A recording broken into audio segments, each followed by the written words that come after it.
नमस्कार जय जगन्नाथ। आज रेसिपी चिंगुड़ी तरकारी। चिंगुड़ी तरकारी बनवाई मु फास्ट आलू को काटी नहीं आलू को भाजी नौची कि लुण हलदी दे प्रथम गोटे कड़ा बसई सोरिष तेल दे आलू को प्रथम फ्राए कर नेली।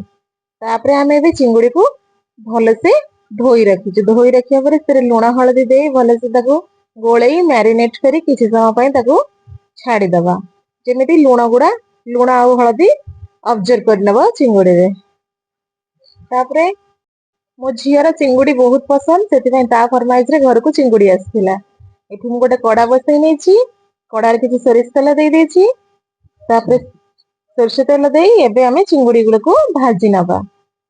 तो कड़ा बहुत जोर से गरम हो जाता तेल तापरे चिंगुड़ी पके देली। चिंगुड़ी पकेला पर देखो चिंगुड़ी गुड़ा केमती लाल ही आसी। तो धीरे धीरे करी फर्स्ट आमे चिंगुड़ी गुड़ को भलसे भाजी नबा। तापरे मु एठी मसला प्रस्तुत पाई किछि रसुण पियाज टमेटो अदा नहीं तापरे आमे मसला को मुझे गोटे ग्राइंडर जार रे बाटी नहीं अदा रसुण रो पेस्ट। तापरे एबे देखंतु चिंगुड़ी भजा पूरा रेडी हो जाइछि। आबे आमे एबे चिंगुड़ी को नहीं चिंगुड़ी गुड़ी को केते सुंदर लाल हो जाइछि केते सुंदर लागुछि देखंतु। एबे गोटे कड़ाई नहीं आमे प्रस्तुत करिया तरकारी। तो फास्ट कड़ा गरम हो जाइछि एबे पकेबा सेथिरे सोरिष तेल।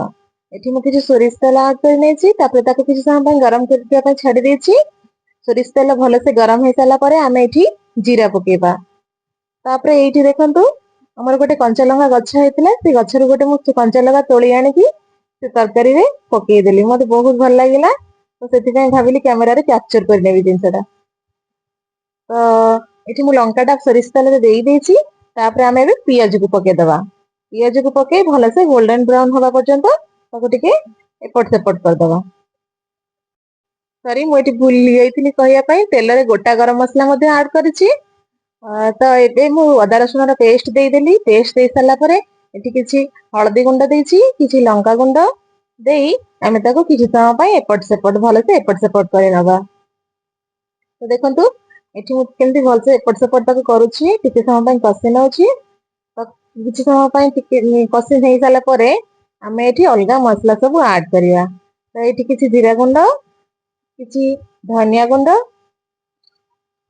ओके कसी नेछि। मसलाटा भलो भलो करी कसीबे। मसला जदि भलो करी कसा होइता ताले तरकारीटा खाइबा को टेस्ट लागियो। तो तापरे मु एठी किछि टमेटो ऐड करिछि।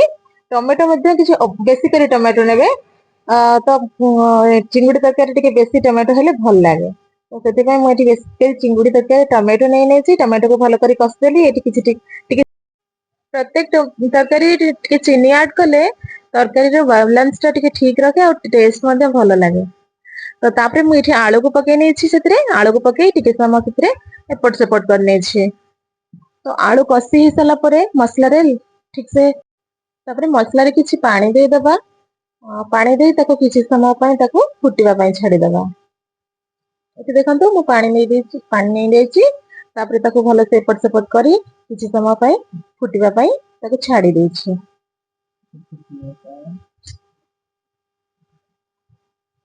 एठी एठी मोर तरकारी फुटी जाइछि भलो से। तापरे एठी मु चिंगुड़ी को पके नेछि। चिंगुड़ी पके किछि समय ताको गोळे ताको चिंगुड़ी को ता भीतर 5 रु 10 मिनिट ताको हमें फुटिबा पय छाडी दबा।